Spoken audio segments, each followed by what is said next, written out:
예수께서 나가사 습관을 따라 감람산에 가심에 제자들도 따라갔더니 그곳에 이르러 그들에게 이르시되 유혹에 빠지지 않게 기도하라. 하시고 그들을 떠나 돌 던진 만큼 가서 무릎을 꿇고 기도하여 이르시되 아버지여, 만일 아버지의 뜻이거든 이 잔을 내게서 옮기시옵소서. 그러나 내 원대로 마시옵고 아버지의 원대로 되기를 원하나이다. 천사가 하늘로부터 예수께 나타나 힘을 더하더라. 예수께서 힘쓰고 애써 더욱 간절히 기도하시니 땀이 땅에 떨어지는 핏방울같이 되더라. 기도 후에 일어나 제자들에게 가서 슬픔으로 인하여 잠든 것을 보시고 이르시되 어찌하여 자느냐? 시험에 들지 않게 일어나 기도하라. 오늘은 예수님의 거룩한 습관 두 번째, 기도라는 제목으로 하나님 말씀 증거하겠습니다. 여러분, 예수님도 기도하셨습니다.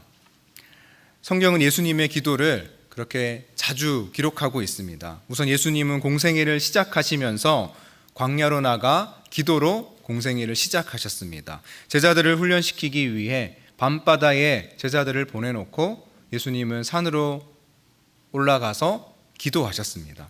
온종일 말씀을 가르치시고 병자들을 고치시고 또 복음을 전하신 후에는 피곤하셔서 그 다음날 새벽은 좀 푹 주무실 만도 한데 새벽 미명에 일어나 한적한 곳으로 가서 기도로 하루를 시작하셨습니다. 어느 곳으로 가서 누구에게 복음을 전할까? 언제나 기도로 움직이고 시작하셨습니다. 또 오늘 본문에서 우리가 읽은 것처럼 십자가에 달리시기 전날 밤에도 예수님은 기도하셨고 심지어는 십자가에 달려 고통당하시면서도 예수님은 기도하셨습니다. 그야말로 예수님의 일생은 기도의 삶이었습니다. 여러분, 성경에는 기도에 관한 가르침이 참 많습니다. 기도의 사람들도 참 많이 등장합니다. 우리도 그래서 수없이 많은 기도에 관한 메시지와 설교를 들었고 또 기도에 관한 책들도 많이 읽었습니다. 그런데 우리가 기도해야 할 이유를 딱 한 가지만 꼽는다면 바로 예수님께서 기도하셨기 때문이라고 말할 수 있을 것입니다. 하나님의 아들로 이 땅에 오신 그분도 하나님의 능력을 구하는 기도를 하셨다면 능력 없고 죄 많고 한계 많은 우리가 기도해야 할 이유를 더 따져볼 필요가 없을 것입니다. 주 안의 사랑하는 성도 여러분, 예수님이 기도의 거룩한 습관을 가지셨던 것처럼 저와 여러분도 평생에 기도하는 그런 기도의 습관을 가지는 사람들 될 수 있기를 간절히 소망합니다. 그렇다면 예수님의 기도를 조금 더 알아볼 필요가 있을 것입니다. 특별히 오늘은 십자가에 달리시기 전날 밤 겟세마네에서 하셨던 예수님의 기도를 통해 우리가 기도의 교훈을 함께 나눠보고자 합니다. 첫 번째로 예수님은 어떻게 기도하셨을까요?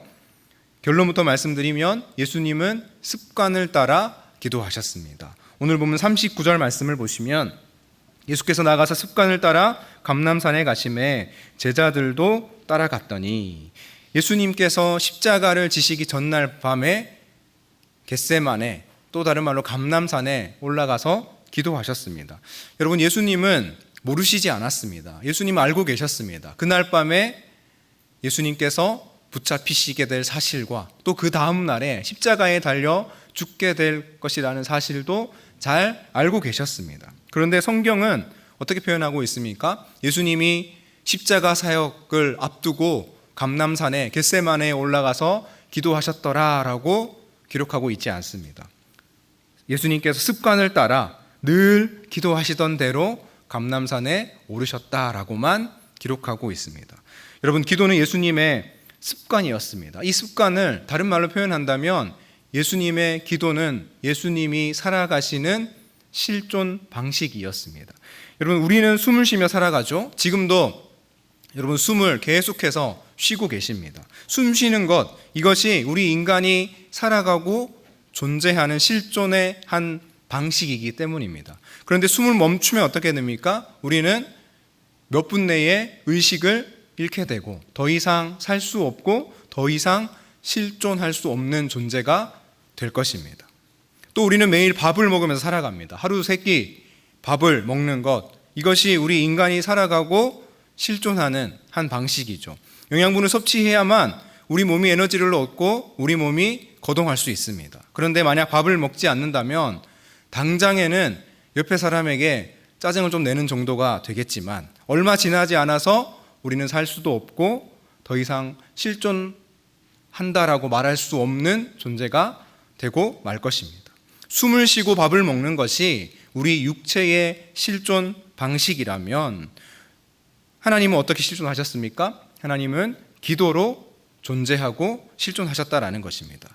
그래서 우리가 습관적인 행동을 말할 때 이런 말을 사용하죠. 숨 쉬듯이 한다, 밥 먹듯이 한다, 이런 표현을 사용하죠. 예수님은 숨 쉬듯이 밥 먹듯이 기도하셨습니다. 숨을 멈추거나 밥을 먹지 않으면 생명을 잃는 것처럼 예수님은 늘 기도를 멈추지 않으셨고 기도를 통해 영혼의 생명력을 얻으셨던 것입니다. 이것이 예수님의 기도입니다. 그래서 기도는 선택사항이 아닙니다. 기도는 해도 좋고 안 해도 좋고의 문제가 아닙니다. 기도는 좀 리듬을 탈 때가 있고 좀 바닥을 칠 때가 있고의 문제가 아니라는 것입니다. 기도는 죽느냐 사느냐의 문제입니다. 영혼의 생명이 걸린 문제라는 것입니다. 살기 위해서, 특별히 우리 영혼의 생명력을 위해서 우리는 습관을 따라 밥 먹듯이 또 숨 쉬듯이 기도해야 하는 것입니다. 여러분, 살기를 원하십니까? 그렇다면 기도를 거룩한 습관으로 삼으시기 바랍니다. 숨 쉬듯이 기도하고 밥 먹듯이 기도할 수 있는 저 여러분 될 수 있기를 소망합니다. 여러분, 숨 쉬듯이 기도하고 밥 먹듯이 기도한 성경 인물이 바로 다니엘이죠. 다니엘 6장 10절 말씀을 함께 읽어보겠습니다. 시작. 다니엘이 이 조서에 왕의 도장이 찍힌 것을 알고도 자기 집에 돌아가서는 윗방에 올라가 예루살렘으로 향한 창문을 열고 그의 하나님께 감사하였더라. 아멘. 예수님께서 십자가에 달리시기 전날 밤에 습관을 따라 기도하신 것처럼 다니엘도 일생일대의 위기의 순간에 왕의 도장이 조서에 찍힌 것을 알고도 습관을 따라 기도했습니다. 윗방으로 올라가서 고향 땅을 향한, 예루살렘을 향한 창문을 열고 늘 하던 대로, 전에 하던 대로 3번씩 무릎을 꿇고 하나님 앞에 감사하며 기도했습니다. 이렇게 다니엘이 기도했을 때 하나님이 다니엘의 인생을 이방 땅에서도 선한 길로 인도하셨습니다. 이것이 습관을 따라 우리가 기도해야 하는 이유입니다. 그런데 우리의 기도를 돌아보면 우리는 습관을 따라 기도하지 못할 때가 있는 것 같습니다. 우리는 중요한 일을 앞두고 급하게 기도할 때가 얼마나 많습니까? 물론 급하게라도 기도해야 합니다. 그 급한 기도도 해야 하는 기도임에는 틀림이 없습니다. 그런데 더 좋은 기도는 어떤 기도입니까? 바로 숨 쉬듯이 밥 먹듯이 늘 하던 대로 습관을 따라 기도하는 것이 바로 예수님께서 겟세마네에서 몸소 보여주신 기도라는 것입니다. 데살로니가전서 5장 17절은 우리에게 명령합니다. 쉬지 말고 기도하라. 여러분, 아침에 눈을 뜨며 기도하시고 또 기도로 하루를 마무리하시는, 그야말로 습관을 따라 기도하시는 저 여러분의 삶이 될 수 있기를 간절히 소망합니다.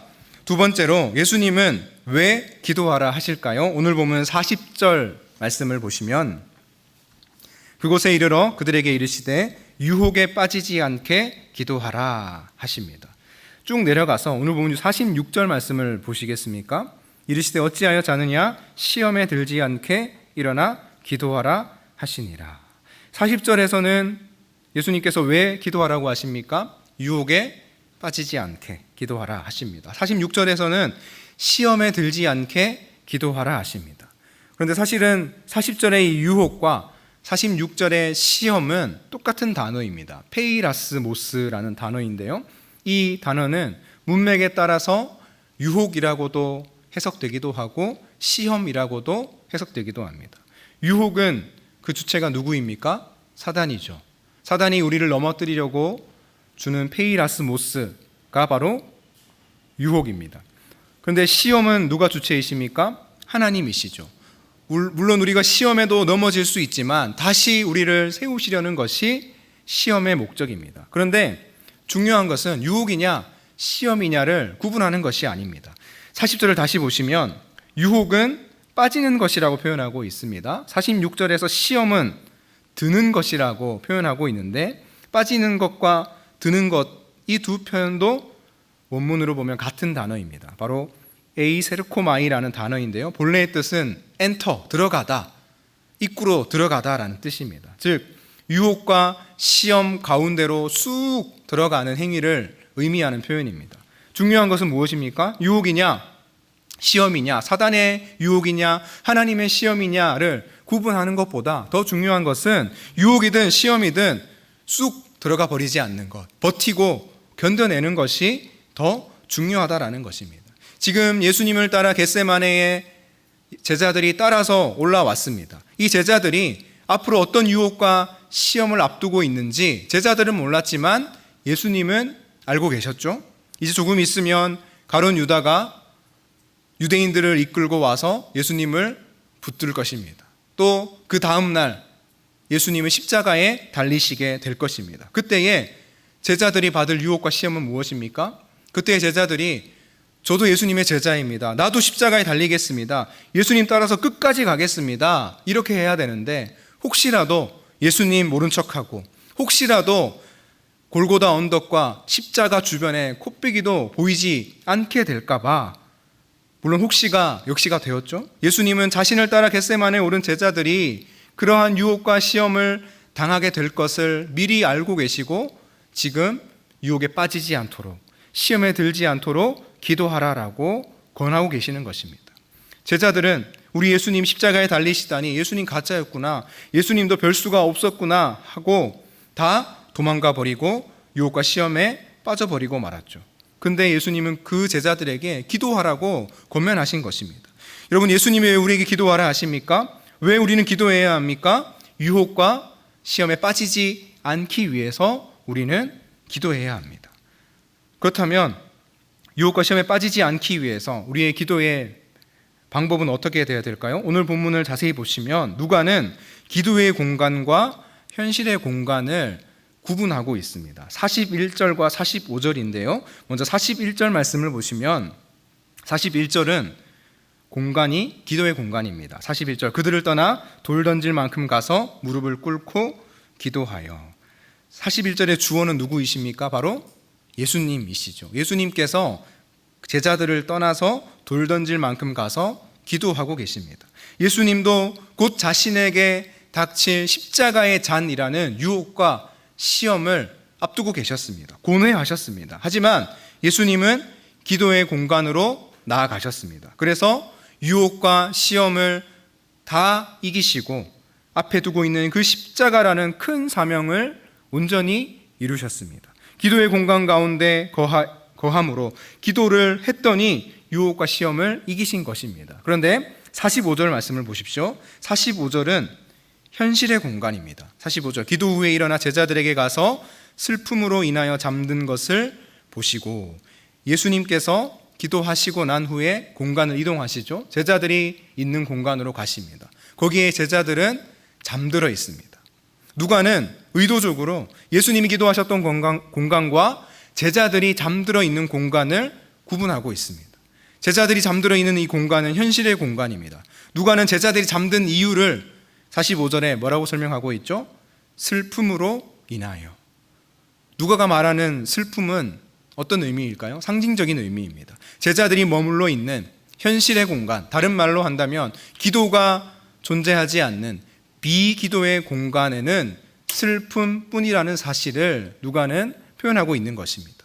여러분, 예수님이 나아가셨던 41절의 기도의 공간과 45절에 제자들이 머물렀던 현실의 공간, 이 두 공간 간의 거리가 얼마입니까?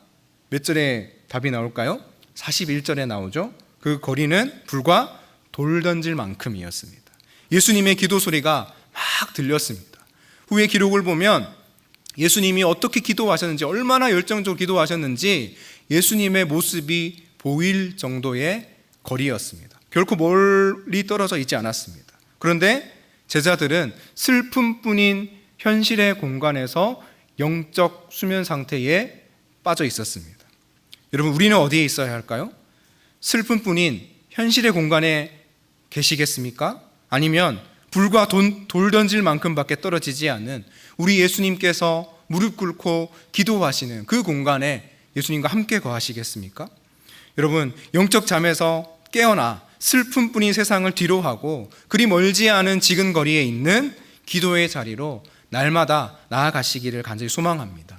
예레미야 29장 12절 13절 말씀에 너희가 내게 부르짖으며 내게 와서 기도하면 내가 너희들의 기도를 들을 것이요 너희가 온 마음으로 나를 구하면 나를 찾을 것이요 나를 만나리라 라고 하나님께서 약속의 말씀을 허락하셨습니다. 여러분, 기도의 공간으로 나아가 하나님을 만나고 그래서 유혹에 빠지지 않도록 시험에 들지 않도록 기도하시는 그 거룩한 기도의 습관을 가지시는 저와 여러분 될 수 있기를 간절히 소망합니다. 세 번째로 예수님은 무엇을 기도하셨을까요? 예수님의 기도의 내용이 42절 말씀인데요. 우리 42절 말씀 같이 읽습니다. 시작. 이르시되 아버지여 만일 아버지의 뜻이거든 이 잔을 내게서 옮기시옵소서. 그러나 내 원대로 되기를 원하나이다 하시니, 십자가의 무거운 잔을 앞두고 예수님께서 기도하셨습니다. 이 기도는 자세히 들여다보면 미니 주기도문이라고 할 정도로 주기도문과 매우 닮아 있습니다. 아버지여라고 부르며 시작하는 이 예수님의 겟세마네의 기도는 하늘에 계신 우리 아버지여라고 시작하는 주기도문과 매우 유사하죠. 주기도문을 딱 떠올리게 합니다. 또 만일 아버지의 뜻이거든 이 잔을 내게서 옮기시옵소서. 그러나 내 원대로 마시옵고 아버지의 원대로 되기를 원하나이다 라는 이 기도는 주기도문의 어떤 부분과 닮아 있습니까? 뜻이 하늘에서 이루어진 것 같이 땅에서도 이루어지이다 라는 부분과 꼭 닮아 있습니다. 예수님은 전에 제자들에게 가르쳐 주신 대로 십자가의 무거운 잔을 앞에 두고 그대로 기도하고 계십니다. 아버지여, 아버지의 뜻이면 저의 뜻은 상관없습니다. 꺾으셔도 괜찮습니다 라고 하나님 앞에 기도하고 있죠. 여러분, 우리는 예수님처럼 기도하고 있습니까? 우리의 기도를 한번 점검하고 살펴보시기 바랍니다. 우리는 예수님처럼 내 원대로 마시옵고 아버지의 원대로 아버지의 뜻대로 되기를 원합니다라고 기도하고 있습니까? 우리는 기도를 오해할 때가 있습니다. 우리의 기도를 들으시는 하나님의 능력을 너무나도 크게 보고 과신한 나머지 그 능력을 믿는 것까지는 좋은데 기도를 통해 우리의 소원을 이룬다거나 우리의 뜻을 하나님 앞에 관철시키려 한다거나 우리의 원하는 바를 얻으려는 기도를 하려 들 때가 우리 기도 가운데 있다라는 것입니다. 여러분, 기도는 정반대입니다. 기도는 우리의 뜻을 가지고 하나님을 열심히 설득하는 과정이 아닙니다. 오히려 기도는 하나님의 뜻이 우리에게 설득되는 과정인 줄로 믿습니다. 창세기 32장을 보면 브니엘에서 야곱이 천사와 씨름을 합니다. 창세기 32장 28절 말씀 같이 읽어볼까요? 시작. 그가 이르되 내 이름을 다시는 야곱이라 부를 것이 아니요 이스라엘이라 부를 것이니 이는 내가 하나님과 및 사람들과 겨루어 이겼음이니라. 씨름 끝에 하나님은 야곱을 이스라엘이라 부르십니다. 그 뜻은 신과 싸우는 자, 또 야곱이 하나님과 겨루어 이겼다라는 의미입니다. 그런데 여러분, 야곱이 정말로 하나님을 이겼습니까? 사실은 그렇지 않습니다. 물론 야곱의 고집은 대단했습니다. 야곱의 뜻은 끝까지 꺾어지지 않을 것 같았습니다. 야곱은 끝까지 예수님의 기도를 빌려서 표현한다면 내 원대로 꼭 되게 해주십시오 하나님 하고 기도했습니다. 그런데 그 순간 천사가 야곱의 허벅지 관절을 깨뜨렸습니다. 야곱은 그 자리에 주저앉았습니다. 더 이상 씨름을 할 수 없으니 사실은 이긴 것이 아니라 진 것입니다. 야곱이 깨진 것입니다. 야곱의 고집이 꺾어진 것입니다. 하나님과 씨름하면서 그 기도의 씨름의 과정 가운데 자신의 뜻과 모든 생각이 깨어지고 꺾어진 것입니다. 그런데 이때부터 야곱의 인생이 새롭게 됩니다. 자신의 뜻을 하나님께 관철시켜야만 잘 풀릴 줄 알았던 야곱의 인생이 모든 것이 깨어지고 꺾어진 그때부터 술술 풀리기 시작합니다. 하나님의 축복이 야곱의 인생을 지배하기 시작합니다. 33장으로 넘어가면 형 에서를 이 야곱이 너끈히 만나게 되고요. 그리고 35장에 가서는 그 유명한 베델에서 하나님이 야곱에게 축복을 허락하십니다. 기도는 우리가 깨어지고 우리의 뜻이 꺾어지는 시간입니다. 우리가 하나님을 설득하거나 관철시키는 과정이 아니라 하나님의 뜻이 우리에게 설득되는 과정이 바로 기도라는 것입니다. 야곱이 천사와 밤새 씨름한 것처럼 예수님께서도 그 밤에 얼마나 간절히 기도하셨는지 44절이 표현하고 있죠. 누가는 의사 출신답게 아주 실감나게 표현합니다. 예수께서 힘쓰고 애써 더욱 간절히 기도하시니 땀이 땅에 떨어지는 핏방울같이 되더라. 누가가 보기에 이 예수님의 기도를 표현하고 있는 것은 누가가 보기에 예수님의 기도가 평소와 달랐던 것입니다. 자신을 위해서, 예수 그리스도 자신을 위해서, 또 저와 여러분을 위해서 온 힘을 다해 기도하신 것입니다. 히브리서 5장 7절 말씀은 그 밤에 예수님의 모습을 이렇게 표현합니다. 그는 육체에 계실 때에 자기를 죽음에서 능히 구원하실 이에게 심한 통곡과 눈물로 간구와 소원을 올렸고 그의 경건하심으로 말미암아 들으심을 얻었느니라. 아멘. 여러분, 십자가라는 무거운 잔을 앞두고 예수님은 고뇌하면서 심한 통곡과 눈물을 쏟으시면서 하나님 앞에 자신의 뜻을 완전히 꺾으셨습니다. 하나님의 원대로 되기를 기도하셨습니다. 그래서 그 기도 이후에 일어난 일은 무엇입니까? 우리가 잘 알고 있죠. 영원한 생명의 십자가가 온 인류 가운데 우뚝 세워질 수 있었습니다. 하나님이 그토록 고대하셨던 위대한 생명의 역사가 비로소 시작되었고 이루어졌고 죄와 죽음에 대해 영원한 승리가 선포되었습니다. 언제 이것이 가능했습니까? 아버지의 원대로 되기를 원합니다. 내 모든 뜻은 아무것도 아닙니다. 그렇게 기도하기 시작했을 때, 예수님께서 그렇게 기도하셨을 때 그때부터 이 위대한 역사가 시작된 것입니다. 여러분, 우리도 기도하다 보면 비슷한 경험을 할 때가 있습니다. 기도를 막 시작할 때만 하더라도 내 생각과 뜻이 있었습니다. 이렇게 흘러가면, 이렇게 응답되면 참 좋겠다 하는 우리의 상상 속의 그림이 펼쳐져 있습니다. 그런데 상황이 정반대로 흘러가고 심지어는 정말 이것만은 아니었으면 하는 상황으로 흘러가기 시작하죠. 그래서 우리가 어떻게 기도하죠? 하나님, 이거 아닙니다. 그 반대로요. 그 반대로요. 막 기도합니다. 그런데 놀랍게도 기도를 하다 보면 그 모든 상황이 이해가 되어지고 기도를 하면 할수록 수긍이 되어지고 우리 마음에 평안이 찾아옵니다. 그 평안 끝에 우리 입술의 고백이 무엇입니까? 주님의 뜻이군요. 아멘. 여러분, 이것이 하나님의 뜻이 우리 가운데 설득되는 기도의 과정이며 기도의 신비입니다.